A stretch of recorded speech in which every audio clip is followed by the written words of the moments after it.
এইটো কি মেণ্টেল নেকি সাংবাদিকবিলাক? আপোনালোকে চেণ্ডিগড়ত ছাৰ্ভিচ দিয়ে নেকি? কিন্তু সাংবাদিকে কিয় ৰাস্তা ঘাটত ঘূৰি ফুৰি থাকে? ৰাস্তা ঘাটত ৰাতিত মেণ্ডেল যিবিলাক পাগল মানুহ আছে, মেণ্ডেলিং মানুহবিলাক ৰাতিতে ঘূৰি ফুৰে, হয় নে নহয়? ৰাস্তা ঘাটতো পাগল বিলাকহে ঘূৰি ফুৰি থাকে, সাংবাদিক ৰাতিত কি কৰে এইটো আপোনালোকে কওক না। ৰাস্তাতে আপোনালোকে গোটেই দিন ৰাস্তাতে আপোনাৰ কাম কৰি আছে, বাইক লৈ গৈ আছে, এইটো নাই আপোনাক ৰখি কিয় থাকে? কোনোবা গাড়ী কিয় চেঙ্গেল দিয়ে আপোনালোকে? গাড়ী কি আহিছে না আহিছে আপোনালোকে সেইটো কি আপোনাৰ সেইটো দায়িত্ব নহয় না? ৰাতি আপোনালোকে কি আছে, যদি কিবা বেয়া হৈছে সেইটো পুলিচৰ প্ৰশাসনৰ দায়িত্ব, সেইটো ছেকেণ্ডৰ দায়িত্ব পুলিচ প্ৰশাসন। সাংবাদিকসকলে কিয় কৰি থাকে? সাংবাদিক হলে ৰাস্তা ঘাটত কিয় ঘূৰি ফুৰি থাকে?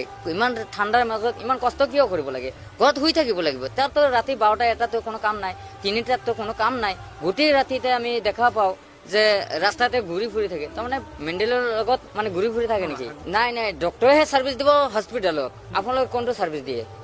আপোনালোকে চেণ্ডিগড়ত ছাৰ্ভিচ দিয়ে নেকি? চেণ্ডিগড়ৰ যিবিলাক মাফিয়া আছে, মাফিয়াক কি ছাৰ্ভিচ দিয়ে নেকি? আপুনিতো কথাটো এইটোৱে ক'লে।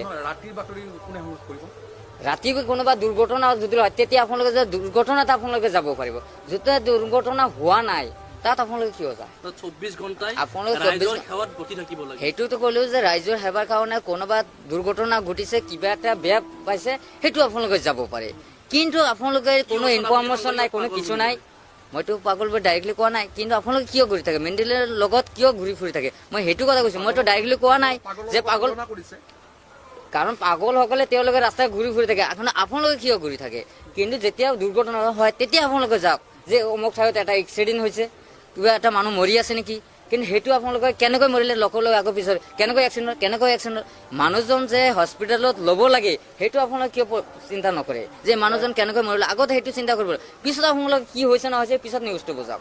আগত প্ৰথমত দায়িত্ব আপোনালোকৰ, যদি আপোনালোকৰ ছাৰ্ভিচ হয়, ৰাইজৰ সেৱা হয়, সেৱক যদি হয়, তেনেহ'লে আগত সেই মানুহজনৰ হস্পিটেলৰ ব্যৱস্থা কৰাৰ দায়িত্বটো হ'ল আপোনালোকৰ, যিটো আপোনালোকৰ ছাৰ্ভিচমেন হয়।